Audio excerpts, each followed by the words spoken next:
Annyeonghaseyo! Welcome to Afternoona Delight, where Leah, Megan, and Amy, romance novelists and your K-romance guides. So grab some dekboki and listen to your new favorite unease.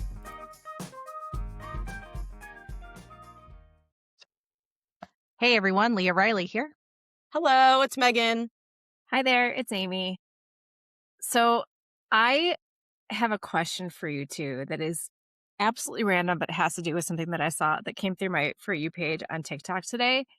And it's one of those things where you think you know something, you think you kind of know something your entire life, but you just took it for granted that it was what it was. So this is what I want to ask you. And if you answer in the affirmative that you've always known this, I'm not going to feel bad because there are thousands of people on TikTok who are in the same boat as me. Do you know how dry cleaning works? Isn't it just like chemicals that they're spraying on shit? I actually have no idea. I guess I always thought it was steam, but that doesn't make sense because that wouldn't be dry.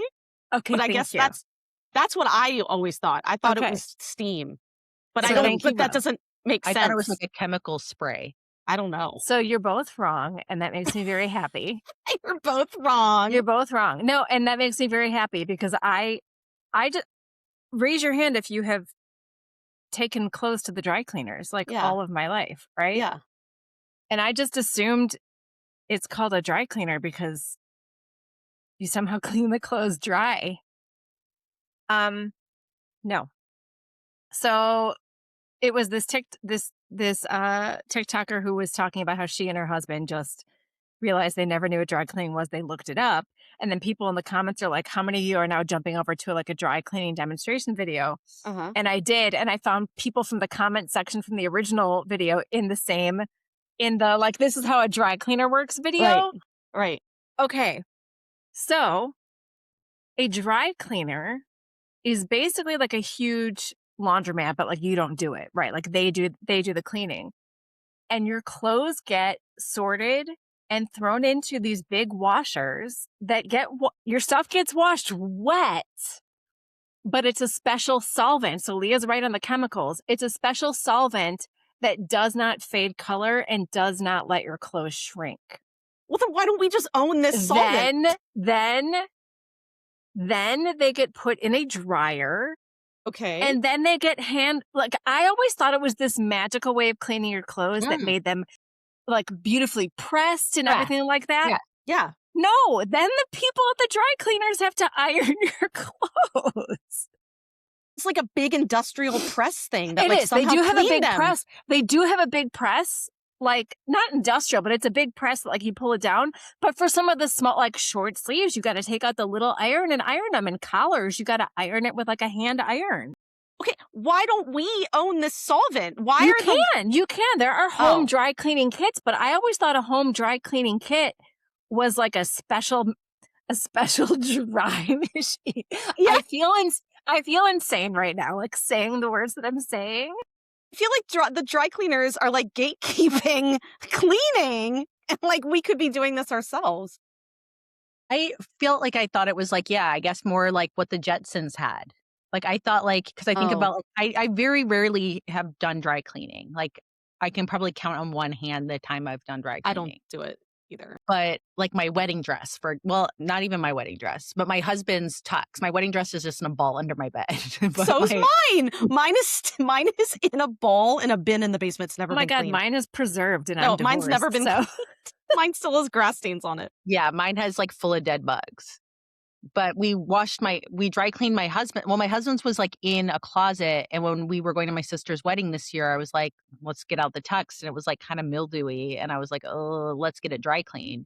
And yeah, I guess in my head, I just pictured it going into this machine that was full of chemical solvent. And then it somehow crisped it all out and then bagged it.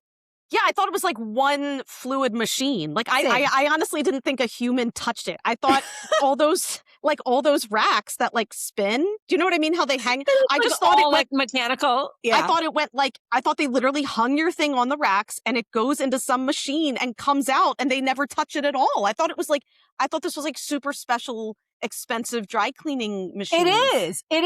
And this Oh, is but this is still. not this is not at all to like throw shade at dry cleaners. Yeah, if you own a dry cleaning business, I respect it, but this is I not what I honestly, I expect. don't own any clothes that need to be dry cleaned. Me Like either. it's been a long time, but I do go to the dry cleaners. Like if I need, like I always need pants shortened because I have short legs and like pants Same. never are the right length on me. Yeah. So I go to my dry cleaner to get stuff shortened. And then when you get stuff shortened, it always comes back like beautifully pressed Yeah. and whatever. So I'm like, maybe they dry cleaned it too. I don't know. Right. But I mean, it was just the amount of people in the comments of this initial video where she's like, I was today years old when I learned what dry cleaning actually was. And then the same people in the comments, including myself, who went to the other video of like a day in the life of like a dry cleaner. I was Right. like, this is, I've been around for half a century. And I have always assumed that this was some magical way the clothes got cleaned while they were dry. Yeah. That's why I thought it was called dry. I thought it was some magical. That's so funny. My dad would every week when I was a kid, every week he would send his suits away to get dry cleaned. Okay, so we had a dry cleaner that was like pretty close to us up in our like little town, and then they would be delivered in a big red garment bag on our front door. They would just hang it on our front door, so it would always be like bring in dad's dry cleaning. So like that was my experience with dry cleaning, and that was it. I don't I don't even know if my kids know what dry cleaning. Like I don't even know if they know that dry cleaning is a thing. Cause So like listen, I don't ever do it. I don't think mine do. Yeah. So I was like, why? I just had to do a quick Google. Why is dry cleaning called dry cleaning? Because it uses no water in the cleaning process, relying instead on liquid chemical solvents. Okay, so So they're Leah was washing them closest. in a chemical. Like they're not washing them in water. They're But it's washing them in still They're washing them in a chemical, but a wet chemical. it's still a liquid chemical. If you go and watch a video, it looks like clothes in a washing machine. Like they're Okay. studs. So Leah was closest. Leo was Yeah. closest, but Yeah, like, but what I was visually picturing in my head was very much like a Jetsons Yeah. like thing not 100 going into a machine. 100% I was also picturing Jetsons like an assembly line of clothing. Well, if I can give a really quick shout out, I had to look up the official name for it. But when I was in Seoul, they had these things. I think I even talked about it on like one of like the like breakdowns of coming back from that trip. But they had at the Airbnb I stayed at, they had something called a Samsung airdresser. And the fact that we don't have this, or I mean, maybe I could just buy one, but like, you know, the fact that it's just like not something I've ever thought about. And yes, eventually when I'm a full adult and I have a house with nice things, I can maybe get one in. It's this like freestanding wardrobe appliance, and you put your clothing in at the end of the day. Like if you've spilled sauce all over your front, you're gonna have to wash it. But like, you know, for days where you might have just gone to work, like you didn't get sweaty particularly, but like, you know, you might have like ridden the subway or walked around, like, you know, it's not like you're gonna just hang it right back up in your closet. So it's this appliance that will steam and like sanitize and deodorize and then like lightly remove like small wrinkles from your clothing, and it removes like a ton of bacteria and dust mites, and it's chemical free, but it does kind of like this like deep steamy thing and kind of like refreshes it and then removes the wrinkles out of it. And that's it. And so I was doing that like and it was really great for me because a lot of like just like traveling around in the day, like especially if I was like wearing light clothing like cotton or whatever, like I didn't want to have to like wash it again, but I was like, you know, it kind of needs a little something. And so it was just a great way to kind of like keep your clothes nice. So anyway, it was like living in a, you know, when I'm like, why don't we just get to live in the future too? right. That's what it felt like. So Was that what in did the your clothing room? feel like when you put it back? Like I'm just curious what it Great. felt like. Did it feel like you washed it? Basically? It felt like clothing in a closet. Like, you know, like when I like grab stuff out of my closet, it doesn't have like the just washed feeling like that I get like if I'm pulling it out of the dryer. Right. It feels like it's been in your closet and like, you know, it's clean, I guess. I guess it's like that feeling. That was the feeling it gave me, was like it felt like it wasn't like that fluffy just out of the dryer feel. Yeah. But it wasn't as stiff as if you like just wash it and then like line dry it. And then when like it can be a little bit like sometimes it can have like a little bit of like a crispy feel when it like line dries. It just felt like clean closet clothes. I don't know. And like, yeah, I mean, if you were like gonna stink it out and like, you know, you're like it was like 95 degrees and like my deodorant failed, like I'm gonna want to wash it. But if I was just like out and just kind of like lightly dressed, I use that thing every single day. Yeah, I was gonna say for your travel. room? Yeah. Yeah, and for travel, that would be incredible Yeah, because especially Like, because 'cause you're not packing super heavy, yeah, you're not you know? packing super heavy, and we had a washer in the last place I had stayed in, we had a washer dryer in the place, it's just that's, like, a bigger effort. Yeah. And you're, like, on vacation, and it just I don't know, to me, I just hate, like, laundry. I will wash dishes by hand and be okay, like, I hate laundry, and so this Yeah. was just nice because I would just, like, wear stuff, and then at the end of the day, rather than, like, dumping it on my floor, I would just, like, hang it up in this little wardrobe sanitizer, press go, and, like, 20 minutes later, it was great, and I would just, like, bring it out and put it back in my suitcase or, like, back in the drawer.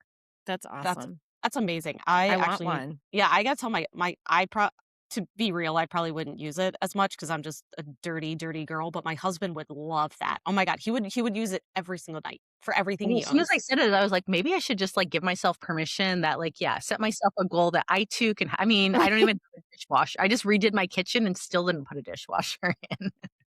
Yeah. I love my But dishwasher. I would do a Samsung hairdresser. Yeah, no, that sounds amazing. Sponsor us, Samsung, so I can talk about it daily. Incre Right? Because right now we only have water as a sponsor, and it's getting a little rough, so Water. Big water. so so I have a segue. I have Okay. a segue because Alright. I've taught you today about the chemistry of dry cleaning. You did. That is good. That was You did. tight, right? That Thank you. was I'm not gonna make that gross. Yeah. Very nice, very tight in Yeah, a Thank you. diplomatic way. nice and tight. Thank you. Yeah, Because what else has chemistry? K-dramas. Ideally K-dramas. ideally. Right, ideally, We ideally. hope. We hope. Yeah, so we're as AB alluded to, we are talking about chemistry today. So just to be fair, just to start off, chemistry doesn't have to be romantic, although that is the most fun kind. That is the kind we normally talk about. I would say the majority of what we're talking about today is the romantic kind, but chemistry can be between friends, siblings, coworkers, etc. If the chemistry is chemistrying, us as viewers are invested in that relationship, and that's going to make us keep watching. So, the kind of the questions that we are going to be discussing today is there a formula to chemistry? Like, is there a special sauce? What makes good chemistry? Is it literally just magic and vibes? So I would say that's like overall what we're hoping to discuss today. There's no right answer, probably, but we think it'll be a fun discussion. So I actually tried to do some research kind of into like what makes good on-screen chemistry, but most articles I could find either gave like actor tips, like on how to work on chemistry with your partners, which is not what we're gonna talk about, or just gave like movie and show examples of what good chemistry is, but just sort of like I felt like a lot of the articles were like gesturing vaguely, like this is good chemistry, but not like a good definition. Um, so before we dive in, do you think chemistry is something that you can write into being, or is it just lightning in a bottle that either shows up or doesn't? We'll be unpacking this question over the show today. So let's start, I guess, with our initial thoughts. Do we think, oh no, I'm sorry, forget that. Leah, why don't you do the kiss, Mary murders? Okay, so yeah, just to, like, warm us up, play a fun game, you can play it at home too. Um, I'm just gonna do, like, three aspects that contribute to chemistry, and you're gonna classify them as kiss, marry, murder. What It's happened to nonsense. mate? What happened to marry, mate, murder? We This can do got, like, marry, all of a mate, sudden murder. PG. I've never heard kiss, marry, murder. Okay, how about mate, marry, murder? Okay, we can make this G-rated or X-rated, whatever, R.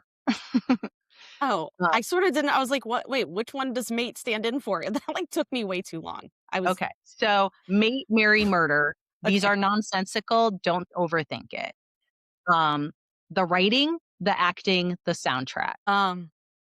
What do you think, Amy? Ugh. It actually is hard because I just had something today where the soundtrack, like, really hit me, but I You know. know, okay, I know. I'm gonna say I'm going to, um, marry the acting, mate the writing, and murder the soundtrack, even though I think soundtrack is very important. It depends what I'm in the mood for. I just got it. want Okay, go. You can go. okay, I am gonna be controversial Yeah. and say that I am going to mate the soundtrack, marry the acting, and murder the writing. Okay, that's what I was gonna say. I was gonna say that. I know that Fair. sounds crazy as a No, it romance, doesn't. but That's fair. yeah. All right. So now, prolonged eye contact, silence, or personal space invasion. All of these, they're like my favorite. Okay, I'm gonna murder personal space invasion, but just, like I'm regretful about it. Like I feel bad about it. I'm going to mate the silence and marry the eye contact. Love a good eye contact. See, and I'm going to murder the silence, marry the personal space invasion, and make the eye contact. I'm going to murder the eye contact because I love a silence and personal space invasion where they can't look at each other. Where it's quiet and they're just like getting closer and closer, but like the looking is too much. So I am going to then I will So that's boner alley. Like yeah. that's what boner alley Oh, is. that's a good one. That is Yeah, a good because I'm one. they're going not to making eye contact. I'm gonna mate the silence and marry the personal space invasion. And then last one, your reaction to the chemistry. So marry, mate, murder, squealing into a pillow, pausing to just lay there and starfish, or texting to the group chat in the middle of the night. I'm gonna murder squealing into the pillow. I'm going to mate pausing to starfish, and I'm gonna marry texting the group chat in the middle of the night because I can't live without that. I have to be able to like chat you guys. I'm same. That's exactly me. And see, I'm gonna murder pausing to starfish and swap it out for squealing into the pillow. Because Kind of squeal while I starfish. I'm sort of like, I need "Ee." that especially when you're by yourself, like you need that external release. Yeah, All right. Well, thank you for playing. I hope you had fun playing at home. that was a good one. Those were good. Those were really good. Okay, so one thing I did do today or yesterday, whenever I worked on the script, was I watched the Katie and Abby show on YouTube, and the hosts are two sisters who are authors. So, and I actually have never watched one of their videos before, but this was really good. So, we will link the video in the show notes, but they have a video titled 5 Hacks to Create Irresistible Chemistry. And this is like, we're talking specifically about writing here. So like not acting. So let's chat about these 5 hacks and like, do we use them in our own writing and kind of also like what tropes would work well with these hacks? Because as I was kind of like going through them, I was like, oh, well, this is like an easy, like you could kind of fit like different tropes within each hack or whatever. So the first is forced proximity of our leads, which is probably my favorite trope. I was just gonna say it's one of the best ones, especially when you're and then pair that with enemies to lovers, like great trope pairing. And I've used it more than once because the best I feel like the best forced proximity is when they don't want to be in forced proximity. You know what I mean? So that's so fun to me. Yeah, and also kind of like there's only one bed. That's a great forced proximity as Uh-huh. well. One of my favorite tropes. Uh, I mean, forced proximity is to me, I think you have to put the leads together. And sometimes I do find if I'm watching a drama and I'm not feeling the chemistry, it's because the two leads just aren't in the same room enough. There's too much else like going on and you're not forcing them together. So the plot is sort of just like, I don't know, the plot isn't like plotting with them. Right. The chemistry needs togetherness to chemistry. Yeah, I think that I do like yearning, so I like it when they're apart, but I like it when, like, I think if one of my favorite things is actually yearning with forced proximity. So Mm, you're, like, stuck to be around each other, but you're yearning within that. That's that's a great. good one. That's very true. Okay, and then second hack, give them a common goal. Again, I think the common goal kind of points back to forced proximity because if you have a common goal, sometimes you're working together. Unless that common goal is competitive, then there's a sort of like, adversary sort of situation there, which again goes great with enemies to lovers. Like if they have the same goal, but only one of them is allowed to achieve it.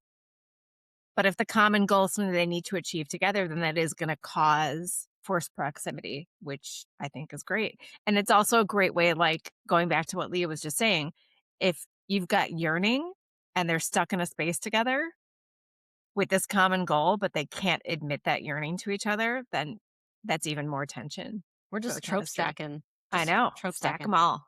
I would say too, this works really well with like an office romance, Mhm. or it works really well with like a crime drama where you have both of them needing to solve the same this needing to solve a crime together. I would say military prosecutor Doberman is one that had this that because I it just forced them, like, she was, like, his, like, loyal dog, like, I liked it. She was, like, a prosecutor, and An Bo-hyun was, like, literally her loyal dog. Like, she was like, "I will sick him on anyone that crosses me," but they were both, like, working together. It was delicious. Yeah, I mean, I think it gives it like reason, right? Because you have to like give them something to do so there's purpose and there's something driving the story forward. And so if they're trying to thwart each other in an objective, they're both trying to get their own outcomes in a shared objective. Like, it could be like we both need to like get through some situation, but we both have like opposite reasons why we want something. Sometimes they are working together in shared purpose, like Itaewon Class, where they're like trying to keep that restaurant going or something like that.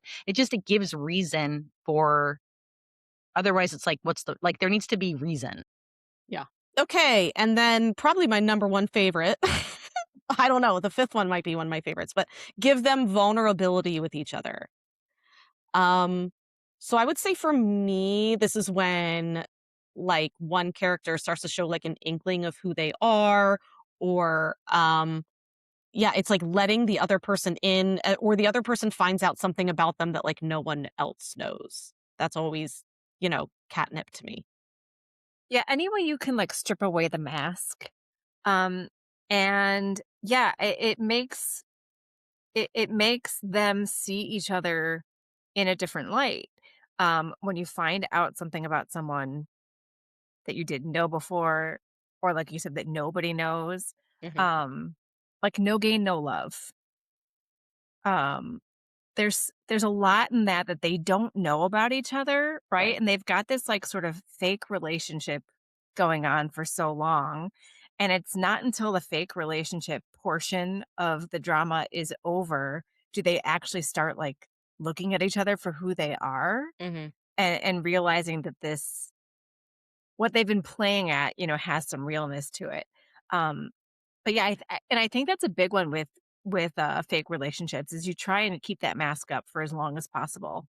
And it isn't until something falls by the wayside that you realize the feelings are real. Yeah, and I guess like what is making like the crux of a romance satisfying in many ways is when you can like peel back your mask and like whatever it is that you're like your ego that you're showing the world and kind of reveal like your soft sensitive underbelly and then be like that's enough, like that is the special sauce that makes that person like really see you. Because I guess like deep down I think there's a pretty universal thing of like I want to be seen and I want to be loved as like my true self, not like the mask I give the world. So that's where that vulnerability I think just becomes that like universal fantasy fulfillment. And then we have trauma or shared experience bonding.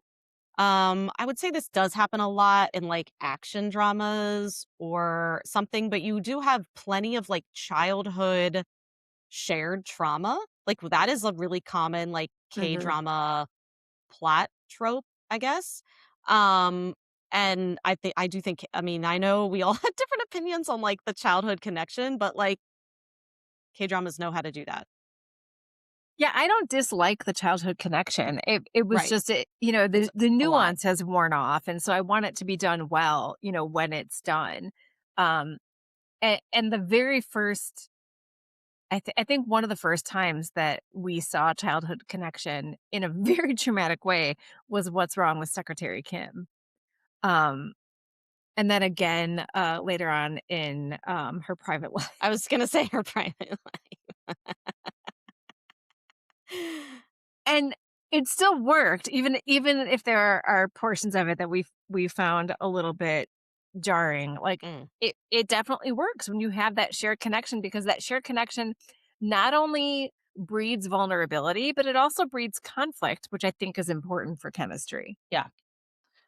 Um yeah, I don't have any more to I think that's fine. Okay, and then the last one.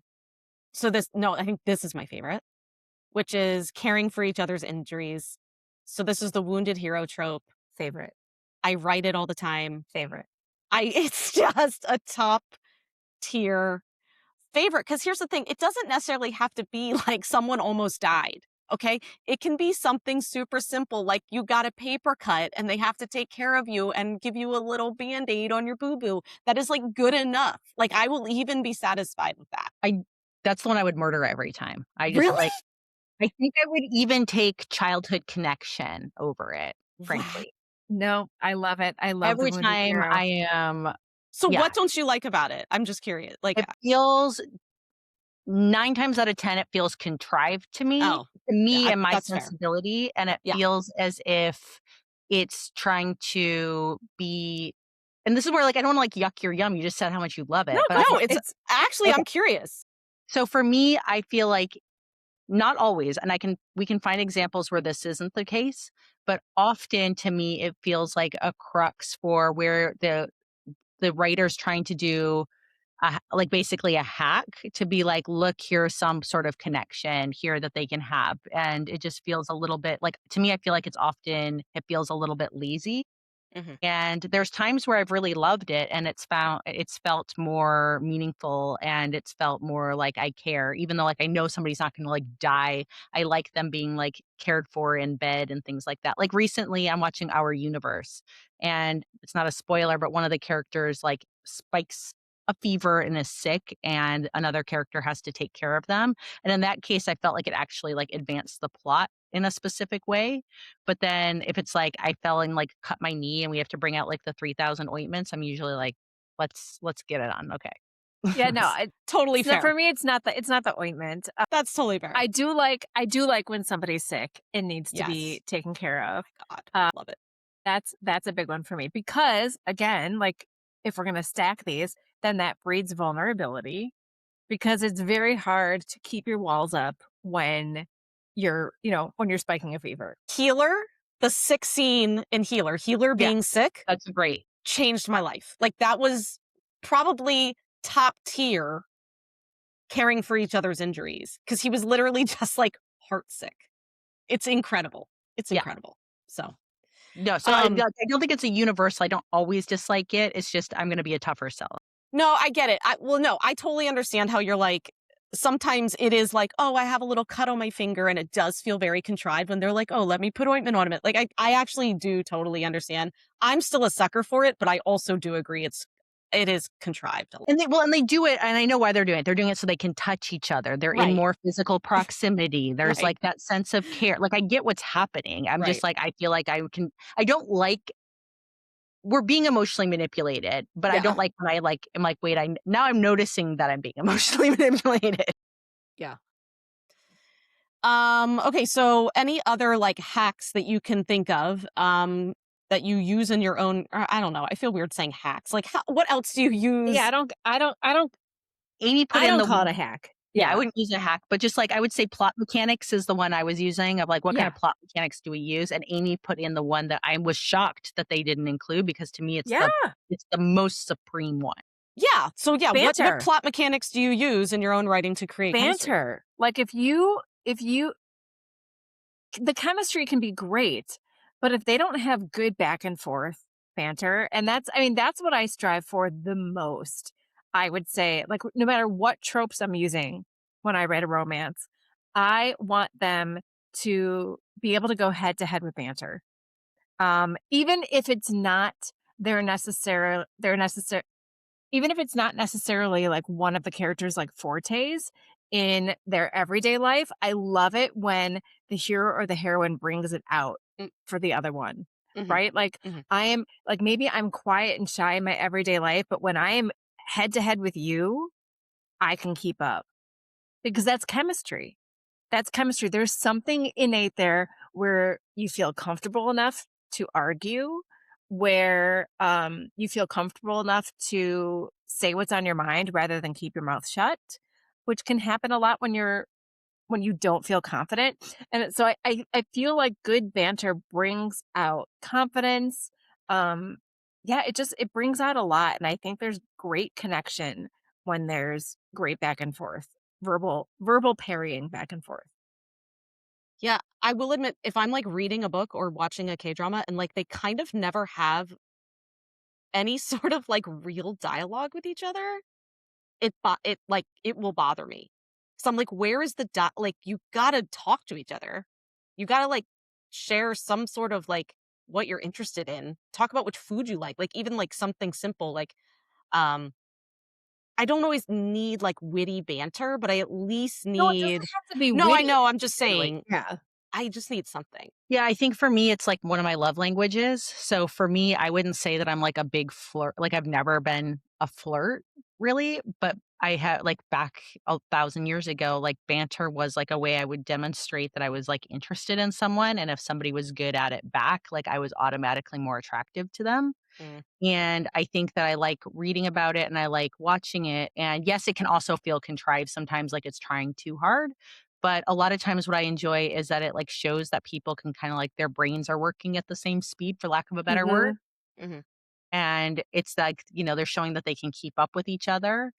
And I think that it also, what makes it satisfying to watch in a show, if it's really doing a good job, is that there's just a rhythm there that, like, can't really be faked, and I think that, like, that also becomes interesting in, like, what's making like, what's part of the sauce that you can have to make good chemistry. Because sometimes you'll have they'll I think what can happen is that there's a line where banter can become bickering, and mhm, bickering can get grating.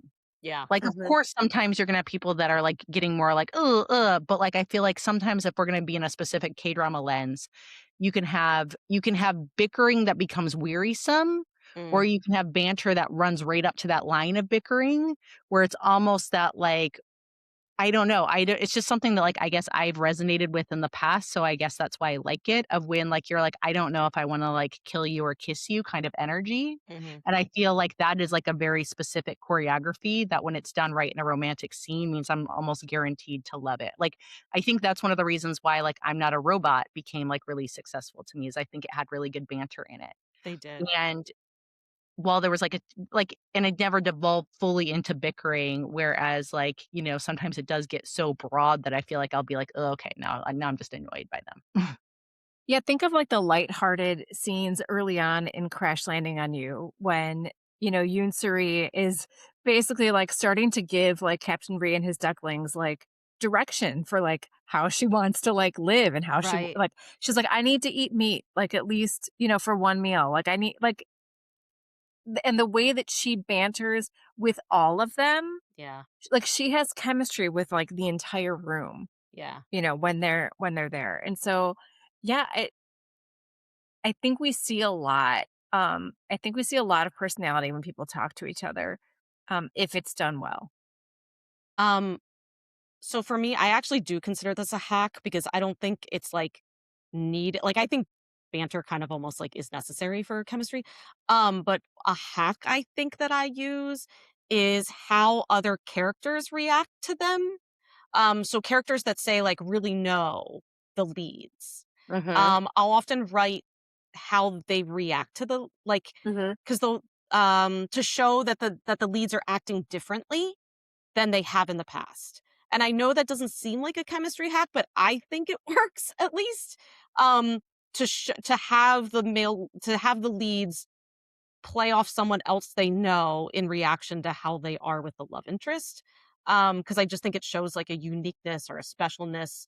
Um, and also maybe if they get like defensive about like their love interest, I don't know. So that's something I feel like I like to add when I write. But I don't think it's necessary. I like Uh, that. yeah. So what is one good example in Western media of chemistry that works for you guys? So here, this one I think is interesting, and I think this kind of goes with what one of my larger thoughts about chemistry is, where sometimes it doesn't the writing sometimes the writing doesn't matter, Mm, you know? And I'm just gonna say the people. So Tom Hanks and Meg Ryan were in a handful of movies together in the 90s. They were in Sleepless in Seattle. They were in Joe versus the Volcano. They were in You've Got Mail, which I think was maybe like the early 2000s. And here's what I'll say: I don't love You've Got Mail. A lot of people do, and don't come for me. I don't. I don't love it for reasons. Um, but I love them in it, right? Joe versus the Volcano, I don't know if you have ever seen it, but Joe versus the Volcano is a ludicrous movie. Um, but I love it. Meg Ryan plays like 30 different characters in it. Like it's super silly. Um, Tom Hanks's character is going to this like fake island to jump into a volcano and sacrifice himself um, because he thinks he's dying anyway. And so he wants to do something big with his life because he never has, whatever. It's a silly movie. I love it with all my heart. But I don't think I would if it was not Tom Hanks and Meg Ryan. Sleepless in Seattle, they have virtually no screen time together, but the Yeah, that's chemistry true. is Yeah. still chemistrying. The only thing she knows of him is his voice when he calls in, well, when his son calls in to a radio show about, getting his dad a new wife because he's a widower. And the only thing he knows of her is a letter that she wrote because after being on this radio show, he gets all these letters from like women who want to meet him. Is this letter she wrote that her son's like, this is the one, like it's Annie, it has to be Annie. And he's like, she could be a serial killer. Like, he's not into it. Basically, what I'm saying is I think that one part of chemistry is not just the characters together, but the characters apart. And I feel like you have to be drawn to the characters individually and also to them together. And so that for me is what I think that Tom Hanks and Meg Ryan had in every romantic comedy that they were in together is you loved them when they were on screen by themselves and you loved them when they were on screen together. Can I ask you Something a like that. segue question? Because I just want to know it. Yeah. Better chemistry, Meg Ryan and Billy Crystal or Meg Ryan and Tom Hanks? I mean, When Harry Met Sally is my favorite movie of all time. So I think, and I mean, and it's Friends to Lovers too. Ugh, I don't know because I haven't seen them do anything else together. So how do I I'm gonna know? go with the I Is it is it that movie? Is it, you know what I mean? yeah, I just prefer that's the chemistry I would prefer in the Yeah. pairing, I think, I mean, I love it. I love it. was them, yeah, and I think again, when we were talking about banter, like, that is they ride that line of bicker banter Yes. the whole movie. That's the whole movie, is that. 100%. 100%. For me, I did a throwback one, but this is a TV show called Bones. My husband and I were I cannot even tell you back when when did this show even come out? It was in I never watched it. I know what it is, but I never watched it. 2005 to 2017. I do not think we Oh, made wow, it. no, a long time. Yeah, I don't think yeah, it was like 9 seasons. I don't think we made it that far, but when it first started, like, we watched every episode. We loved it. Like, my husband still like, references Bones, like, randomly for no reason. So David Boreanaz, starred as a FBI special agent, named Booth, and Emily Deschanel was a forensic anthropologist named Bones. And they had amazing chemistry and amazing banter. It was very much like will they or won't they for 9 seasons, but it was like, I mean, tons of he has to rescue her, like, they're dealing with crimes, they have a common goal, there's forced proximity, there's just so many, like, things. He's a single dad. There's just so many, like, cool aspects, and the show really put forth their relationship, pretty well. Like, obviously, each episode was a kind of about like one crime. I think there probably were times where there were like overarching storylines, but like their romance was just such a wonderful run throughout it all. And I remember being like I would get like stomach butterflies. Like will they or won't they?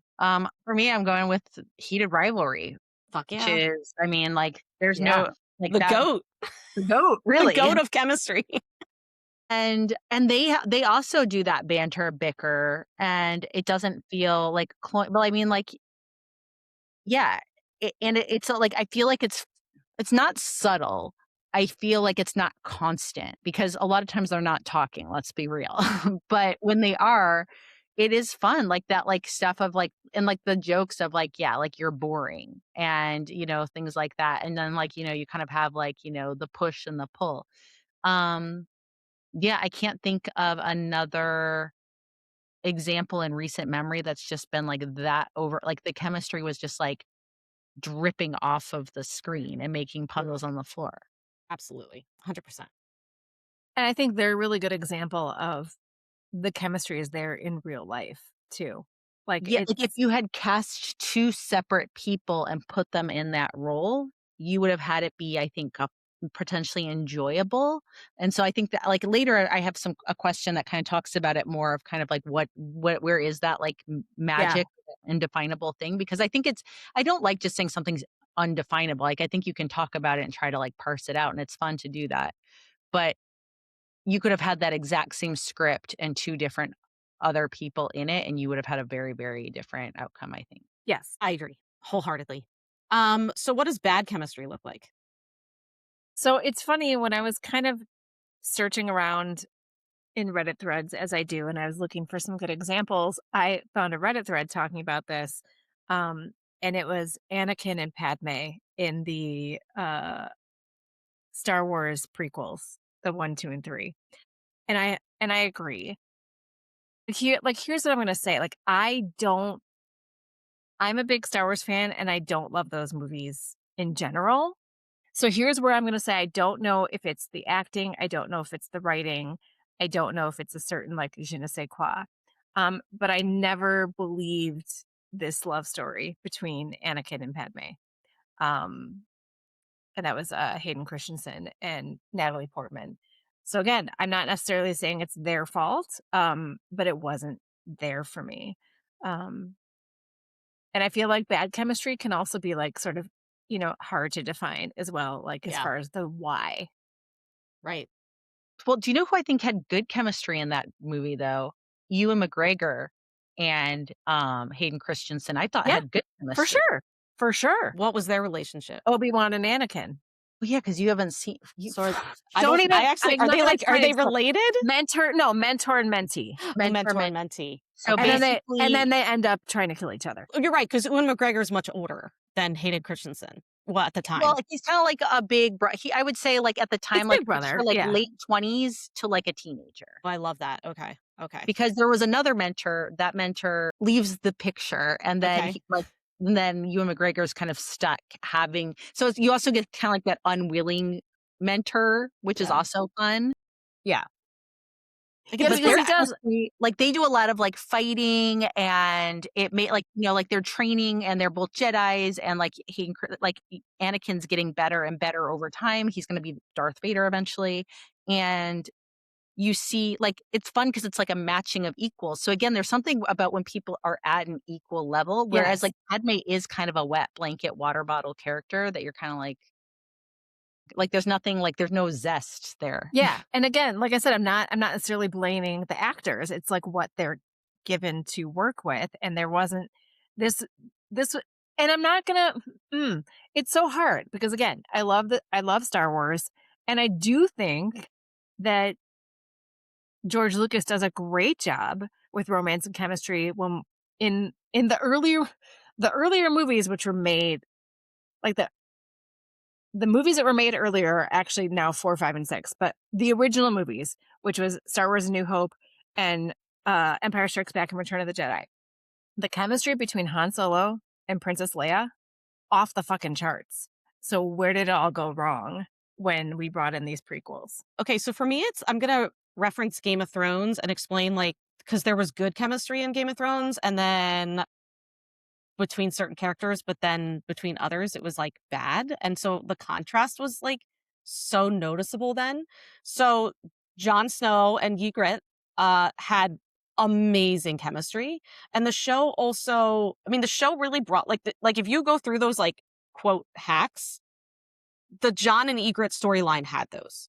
There was like Mhm. a quote common goal. There was forced proximity. They cared for. There was like all this stuff, and it was they had outstanding chemistry, and now they're married in real life, so figures. But they were so good together. And then you had Daenerys and Khal Drogo, which again, incredible on-screen chemistry. And Mhm. even them, like there wasn't a whole lot of banter. They didn't speak No. the same language. It didn't fucking matter. I would say physically though, their chemistry was off the charts. Like so good. And the way he treated her, especially as their relationship progressed was just incredible. And then, so you know that those characters can do chemistry. Okay. You know, Daenerys with Amelia Clark and Jon Snow with Kit Harington can do really good chemistry. And then at the end, they paired them together, Jon Snow and Daenerys Targaryen. And I thought their chemistry was absolute garbage. Like, I really, and I remember, and I understand that they're aunt and nephew. It doesn't matter. This is Game of Thrones. Okay. It Mhm. doesn't matter. Yeah. And I remember being so excited because I'd read the books. I knew this is where kind of where I just didn't know because he never finished the books. So I thought that this is the thread where it was going. And I remember being like, this is going to be such a clash of the Titans. John and Daenerys is going to be so good. And it was just such a fizzled thing. And it just disappointed me. I just thought they were like wet blankets together. It was so bad. It was So bad. so bad. And it was, and I guess what was so frustrating is because you saw them have amazing chemistry with like their former partners. And I understand that like maybe maybe they didn't want you to maybe we weren't supposed to see them have chemistry. I don't know, cuz they weren't endgame, but it still was disappointing. Yeah, it was shockingly bad because Right? they were both very dynamic to watch, and so you put them together, and it was wild how they just, like, can't. It was like opposing magnets, it just, like, canceled it out. It's true. Um, so I'm just gonna put in one that, like, this wasn't that deep for me, but it was just kind of noticeably bad, which was 50 Shades of Grey. To me, Dakota Johnson is actually, I think, like, can be like a bit hit or miss on if I like their movies, but like I don't like I like them as like I think they're fun to watch. Same. And Yeah. Jamie Dornan I have found like enjoyable to watch. And yes, I think some of it was the script. Some of it was maybe their feelings of being in the film. And some of Mhm. it was just how like, even if it was not a very successful and had, like, a lot of problematic elements to it, you know what? I could have still like, you could have still made me like this Right. movie because I can like stuff where I can be like, I am just going to accept that, like, this is problematic and I'm going to enjoy it for what it is, like Moon Lovers. But in this, I felt like it was like, I just feel like I'm getting a mental paper cut, like watching them around each other. Like, no one seems like they like this and they don't seem like they like each other ever. And so, like, they can be reading it and they're like, now I'm going to like whip you or fuck you or lick you. And the whole time I was just like, ugh, like viscerally, like, no. Yeah, I actually didn't see 50 Shades like the movie the whole way. Obviously I read the books, but I did not see the movie cuz nothing about any of the like trailers for the movie intrigued me. I almost feel like they should have just gone full unhinged, like Wuthering Heights, like the new Wuthering Heights movie. Like, just go full weird instead of like trying to be so true to the book. But then we all Well, I think know the author just inserted she did. herself in that book, and there's a whole She bunch of did. reasons why that got weird. Yeah, So, I think that's I've fair. never read nor watched 50 Shades of Grey.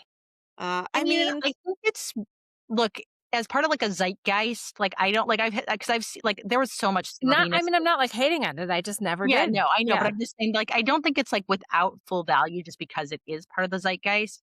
It would be wild to me to see people who had so much judgment about it sometimes where I would just be like, "Look, fundamentally, I think it's got a lot of issues." And, like, I had my cousin, I remember once was just like, "I took that book, I opened my window, and I threw it down into the dumpster." And I was like, that's a little dramatic. Good for you. I mean, like, I hope you felt smug. Yeah, Like, I hope you felt so smug doing that because, right. like, and I hope you are just getting off every time you tell someone you did it because it feels Yeah, like you really need to, like, make that known. You know what I mean? I was like, "Okay." yeah, yeah. Alright, well, is it Um, time to bring this to K-dramas? Because I think we should bring yeah, this and to we kind of have but K-dramas. yeah, let's definitely, like, echo in. I thought so K dramas. we asked some K questions dramas. to, the Patreon that I thought would be fun to just, like, pull up a couple.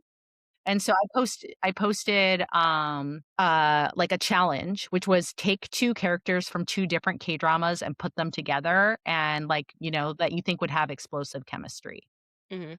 Okay, so we have one from Gavin that I think is fun, which is, Healer and then Yoon Suri. And he said, "I could totally see the powerful Sayri dominating Mr. Version Healer and Healer's kindness filling a hole in Sayri's heart." So going from Healer and then Suri, the heroine from Crash Landing on You. I think that is fun. Yeah, I I like like that. that. And then Sarah from Afternoona Asks said that she would like to take Zheng Huan from Reply 1988 and give him his sunshine in the form of extraordinary attorney who's an energetic best friend and into their home away from home sushi bar. And Oh, I love that. I think that's a really fun idea. Because sometimes, yeah, I think like you can try to think about like how do you make chemistry when you think about yeah, like when you think about who would you want to combine. Do you both have somebody that you would want to combine? We're Frankensteining 2 characters, right? Hmm. Okay. So I chose Min Hae from A Shop for Killers, played by Gum Hana, and Kay We Had June from Bad and Crazy. And these are two action loving characters, badass characters. And I want my Kay to have some romance. Okay, to have romance too. I need like a season 2. Um, so I'm gonna choose Udo Wan from Mr. Plankton. So he plays Heijo. And I'm gonna pair him with Nana's Goose Raw from Into the Ring. Because Oh, I think they are both I just would love to see them have a little conversation. Like even just that, but the banter would be banter good. would be bantering. I would love to see them in a room together. And I think they would have amazing chemistry. I mean, Udo Wan does have really good chemistry with most people, and so does Nana. She has chemistry with everyone on screen. It doesn't matter the gender. It doesn't matter. She's so good. I'll just do one more from the Patreon. Renee said, I would love to see Rowoon and Park Min Young in an angst-filled romance. They're both top-tier kissers and have the comedic and romantic chop. Nice. All And right. Oh, then give me Rowan in anything. Yeah. talking about anyone who had existing good chemistry and kind of like seeing like would like to see more from them, I would say there were lots of answers in the Patreon, but one that stood out time and time again on that question was Lee Dong-wook and Gong Yoo. Yeah, Possibly the please. most explosive chemistry Oh, of all Of time. all time. of all Of time. all time. Goblin and Reaper, all day, every day. So let's just maybe call out like a couple, like let's do some like fast takes really quickly. So, what is an exact moment in a drama where the chemistry kind of like clicked in for you, like the specific scene where you were just like, oh God. So for me, it was Love Scout. I love Love Scout so much. When the hero and heroine meet, it's obviously enemies to lovers. She's trying to poach a manager from his company, and he's trying to keep the manager from going. And they have this meeting that's on top of a hill in a temple, outdoor temple. And then they're walking down the steps to get down to whatever, ground level, and it's long, and it's dark, and her phone dies, and he comes up behind her and lights her way. And there is 0 conversation between these 2. They don't even look at each other walking down these steps, and I was like, "I'm done." Like, it's there. I don't know what it is, like, because they just argued, and now he's doing this, and it's like, that told you so much about his character. And then when they get to the bottom, she thanks him and then says, "Let's never see each other again." And that tells you so much about her, like, in a great way that I was like, "Fuck." Like, I cannot wait for these people to be in the same office together. The one I went with was It's Okay to Not Be Okay. And it was the scene where he grabs the knife from her right at the beginning. And it was just Oh my such like god. a shocking moment. By the blade. Yeah, he grabs it by the blade. He's bleeding. They're having this like intense stare off. And I was just like, the idea of grabbing a knife by the blade. And there was just something where I was like, oh God, this drama has my attention. Like in a way I was not anticipating. So for Yeah. me, that was just like a light switch flipped. And I was like, okay, I am like, these characters have my attention. Okay, actually, I'm not going to use the one that's on the script because you just made me think of another one. I'm actually going to say Kid Porsche, and it's the moment where Kin is being like chased by, I don't know, it doesn't matter, people that want him dead, people that want to hurt him, and he runs into Porsche, who's just like smoking. Porsche is a bartender, he's just like smoking in a back alley, and Kin like he needs some help, like he can't take on all these guys at once, and he kind of looks at Porsche, and they have like this eye contact, and he's like, "Help me," and Porsche's like, "Well, what are you going to give me?" And Kin's like, "I'll give you my watch." And Portia's like, And it's just like the Portia's just so like the chemistry between them immediately in this back alley scene while like danger is coming. Like the bad guys are coming for him in the alley and they're kind of having this like fun banter and Portia's just cool as shit, smoking his cigarette, like no like he's like, I'm not in danger. And then he's like, all right, I'll take your watch. And then he like takes on all the guys. And I remember like immediately I was like, oh my God, their chemistry is delicious. Thank you, Ken Porsche. It's the gift that keeps on giving. It really is. All right. What about just really quickly, like the Patreon had a lot of answers, but Gong Yu and Lee Dong-wook kind of became king and king. Who are Mhm. two actors that need to be cast together immediately with no further questions? So I want grown-ups in a rom-com. I want Jun Ji Hyun and Gong Yu in a rom-com. Grown-ups. Together. From the Patreon instead. For me, it would 100% be first season of Alchemy of Souls, cast EJ Ook and Jung So Min again together. Cast them again Please. together. They had Please. such amazing chemistry. Let's see it again. I still miss Mudok. I miss her. I went for the first one that came into my mind, honestly, was Kim Ji-won and Park Seo-joon again. I mean, Fight for My Way was amazing chemistry.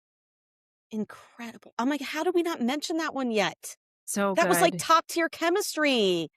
Like, Oh, right? And I can't believe they haven't been paired up again. oh, thank you for mentioning that. But that we would have been remiss if we didn't mention Fight for My Way. That chemistry was so good. So good. A scene that was supposed to be kind of casual, but your feelings got super real. The movie theater date and Healer. Yep. Amazing. Me and Mad for each other when he gives her his shoes to put in her door so that people think that someone lives with her and it's to make her feel safe. And to me, that is like, it's not about him, it's about her, just to make her feel safe. And And so my was the movie. The movie theater date was just about her because he wasn't even there. Like that's Yeah, just centering the queen. Yep. For me, it was Captain Ree tying back Sayri's hair and crash landing on you. Just like a really short moment, but like basically just trying to be like he's trying to help her fit in so that she can be Yes. successful. And it's just a really small, efficient little gesture he does to try to make her have belonging and like demonstrate care and concern. Oh my gosh, it just made me think of also like the scene where she's lost and he's across the crowd holding up the candle so Yeah, that that's an amazing moment too. jeez. Oh, that drama. Yeah. Then I liked your answer for this one, Amy. And I'm gonna co-sign it. Name a couple where the chemistry was so good it tricked you into thinking the drama was better than it was. Ugh. What's wrong with Secretary Kim? Look, and I've mentioned this before. Like the chemistry is great with Park Min Young and Park Seo Joon. Love it, love it, love it. Um, but I've said a million times that that drama could have been like cut down to 12 episodes. Like it was a little bit overkill. Um, yeah, I don't know if I would love that drama as much if it wasn't the two of them in it. Um, Yeah, m- go ahead. yeah, mine is Boss. It's a Thai BL, but Boss Knoll in The Boy Next World. I mean, did I hate the drama? No, but I really only liked it because their chemistry is so good. That's really it. And I recognize that now. I think I tried to convince some people. I'm like, no, this drama's really, really good. So if you were one of those people, I'm sorry. Because I think you're right. It wasn't that good.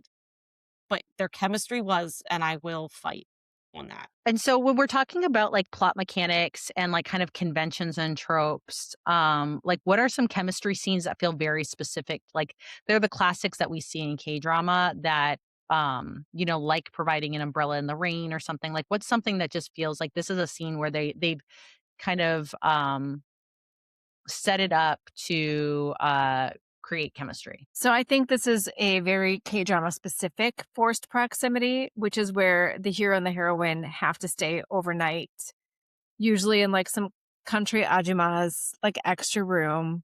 And the hero has to like wear some ajuma clothes and help the Mhm. ajuma make kimchi or something like that. And I think that they kind of extend that um, in a good way in Typhoon Family, where basically um, the hero, his family, like, loses their company, loses their money, and he moves in with the heroine's family. This is a drama that I never finished. I watched half of it, and this is like one of the parts that I loved the most was the merging of the two families. Um, because I feel like when you have that forced proximity and you're not again, like when you have to wear, whether it's the Ajama's clothes or you have to see each other in your pajamas, there's that mask is stripped away and you have that vulnerability. I threw in another one, which was just because two historicals that I really like both have it. One is the Red Sleeve, which I'm going to be talking more about. I'm not quite done with it. And Moon Lovers both have heroines flailing about in hot baths or hot water. It's like Really? falling in with the hero, and then the clothes are wet. They're in the space together, and yeah, it's kind of yeah, it's damp, it's sweaty, it's hot. Yeah. I think for me, it's honestly just the umbrella scene, like, every time. It's always the umbrella scene. I just That's my don't favorite. yeah, I just don't see that in, like, any other type of, like, non-K-drama show where we're always providing umbrellas. It's like, where you're leaving umbrellas for a loved one. It's just so much umbrella-ish stuff. Which makes me laugh because I know people in the Pacific Northwest, like, don't use umbrellas. So I wonder if that drives them crazy. It's because you know It what I mean? drives me crazy that they don't use it. I'm always like, "Why are you too good for this umbrella?" I know, but it's just funny because it's used so much in K-dramas, like, everyone's gotta have an umbrella, and they carry them around at all times. I have multiple umbrellas in my car. Like, I never want to be without an umbrella when Yeah, it's I have, like, raining. massive golf umbrellas, always an umbrella in my car.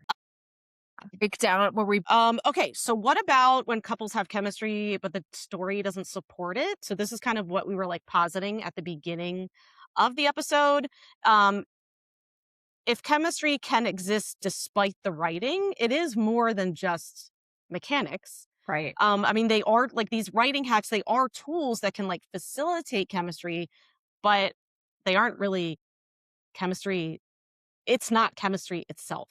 So is it more than just a formula? Yeah, 100%. Like, I do think that there is a, like, certain je ne sais quoi about it. Like, I think there's some part of chemistry, I'm not saying all of it, but I think there's some part of chemistry that is kind of, like, undefinable. Like, we brought it up with Heated Rivalry. Like, it's a good story. If any other actors were chosen, it probably would have been fine. But the way that Connor Story and Hudson Williams connect as Shane and Ilya is mind-boggling. Um, and having just watched Connor Story host Saturday Night Live last weekend, I do think that there is something that some actors just have, where they're gonna be magnetic whenever they are on screen. But I think the writing does have to support that too. Because as I'm saying the whole magnetic thing, like, that was my whole thing with Eamon Ho, right? Like, the first thing I saw him in was the King Eternal Monarch, and I was like, "What the hell is this man on this screen? Oh my god." But then I dumped on I don't remember what it's called, the gynecologist astronaut movie or drama. Leah, what was it? You When the watched The stars Stars gossip? When the Stars Gossip, Yeah, yeah, thank you, yeah. I couldn't even remember. Like, as much as I loved him, like, his magnetism did not come off the screen for me in that. So what was that, right? Was that the writing? Have I fallen out of love with him? Like, what is it? I don't know. So, yeah, I do think that there is an indefinable essence that gets sprinkled onto the chemistry and is supported by the rest of it. Yeah. I I think for me, I think the writing can give you serviceable chemistry. So the writing I think can give you chemistry that's like watchable. Like I'll watch it. I want to know what happens to these characters. Sure. And I would say acting is the same. Like I think if you have good chemistry, but just good chemistry, so not like writing, okay? Like the writing's kind of bad. I think again it's like serviceable, maybe a little bit more. I feel like the acting can really like bring it up a little bit if I'm watching something on screen. Um But when the acting and the writing goes together, I think it's very good. But then I also think to make it something that makes you rabid, that like people are writing fan fiction about, that are we can't get enough of, that has the third special sauce. And you can't write it and you can't act it. It's like well you can, but it's like all of that together gives you like special sauce. Like, I think I'm gonna bring up Mad for Each Other again because so I remember when I started watching it and like the male lead was sort of like kind of blah to me, especially because it starts out with like really bad toilet humor. Yeah. But the chemistry that he had with the female lead, so this the actor is No Huyo, the chemistry that he had with the female lead and the writing actually made him so attractive to me that 100%. by the end I was like, "Oh my god, he is so fucking sexy." And every photo I've seen of him since, like, I doesn't really do it for me, but I remember him in that drama, and I remember feeling feral for him. Feral. So to me, there was, like, this special sauce in, like, that drama that there was, like, something about those 2, the writing, and then something special that made me, like, just absolutely love it. Yeah, I think that for me, and this is with K-drama, not with books, like, if we're watching a show, Mhm. then I feel as if the plot mechanics that we talked about, which are, like, the things like a forced proximity or having the common goal or utilizing things like a shared umbrella or, so, like, some of the mechanics, some of the tropes, they facilitate the chemistry, but to me, I think that, like, how I would probably end up defining chemistry would just be something kind of along the lines of, like, these 2 people are making each other more interesting to watch. Oh, yeah. Ooh, I I like that. like that. I And like that. so it's like it's almost like a musical or like instruments that sound good together or something like that. Like the energy changes. There's something about this other like when you put like if you look at Heated Rivalry or you look at Lee Dong-wook and Gong Yoo, they're both compelling and interesting by themselves, but you put them both together Right. and like What something is it? shifts. They're making themselves both more interesting. And that's why I think that like sometimes you can have dramas where I'll be like, look, is this a like, was there good writing? Like, like, is there a like, something like I don't think bad writing can always kill that chemistry necessarily if the actors have like a really natural responsiveness because whatever's happening that makes it good, like the little expressions or the body language or the pacing with between them is happening kind of like underneath the script. And I think that's also why good writing can't make it because you could make everything in that scene perfect. You could have the lighting be perfect, have a really perfect tight trope. You can have the scenario be loaded and if they don't make each other more interesting, then it's just gonna feel like plot mechanics, and I feel like that's where Mm, I've been brushing up against things, and I think that's what takes me out of dramas, is I'll be like, I see, because then all of a sudden I'm very aware of all the mechanics mm, because I'm not, like, sucked into the story, so then I'm like, "Oh, you're making it be that she has a boo-boo and you need to get out the ointment," and then there's whatever it's gonna be, I'm like, "Oh, I'm just aware of it," whereas if I'm engaged, I'm not paying attention to that framework whatsoever. So, but yeah, then like what you both touched on, I think, is that when you create the right conditions and the chemistry's there, that's when we have those things that's when you're writing fan fiction or you're writing the group chat at 2 in the morning, or you're like, everyone needs to fucking watch this. This is crazy. mhm, mhm. I Yeah, love it's that. the special sauce that makes, like, rabid fans, I feel like, you know what I mean? Or that's what like, the good K-dramas that we talk about all the time, that's what they had. Yeah, and I will say, I mean, like, I'm gonna just end it with like, controversial, but something like My Dearest, where to me personally, to my taste, the beginning of the drama, we've both been on the record. We like the chemistry was chemistrying for us, and the 100. and the drama was dramaing for us. Yep. And in the end, I was like, their chemistry stayed good the Yeah, whole drama, yeah. but the writing fell apart for me. And so in the end, I was just left with like some frustration of what might have been to what I would have wanted from the drama. And at that point, like, so that's where I can have an example of like where the chemistry stayed really good, but I started to be like, but wow, why? Like, bring it back. And like, for me. So, Jack, ra come back! Yeah. Well, it's kind of like randomly, I was just gonna say randomly in the past week, I have been served reels of My Dearest, and I could not look away. I've not it's seen the drama, and it's I could not so look away from these reels. So I like that right there tells me like they have the sauce. they did and, like, I still need to say season 1 of My Dearest is one of my top dramas of all time. It was that good in season 1. And then, like Leah said too, and I feel like I've said this before too, if, like, I had such high hopes and that's why the ending made me so mad because the chemistry was so good, and the story was so good. So when the end kind of like blows it, it's really frustrating. And I'm personally frustrated with that because I even think with the writing, I think it became to me, I have still like that positing of like, did it become the victim of its own success where they had Yeah. to lengthen it because Yeah. it was doing so well? And then they were like, we'll put these more in. And then that just kind of like made the whole thing a little bit like, and it wasn't like it turned into like full garbage. It's just No. that it felt as if all of a sudden what was like really tight, just all of a sudden just kind of like bloated out. The like yearning in season 1 was absolutely incredible. See, now you're making me remember it again, and I'm like, it's taken me all back. It was such a special drama. No, I actually literally, think you just would from really, seeing 2 reels, I was like, should I watch this? you would love it. Honestly, there's like, you would, even if you like know the ending, I'm serious, Even if you you just will. watch the first, if you Yeah, watch the first we'll tell season. you what happens in Yeah.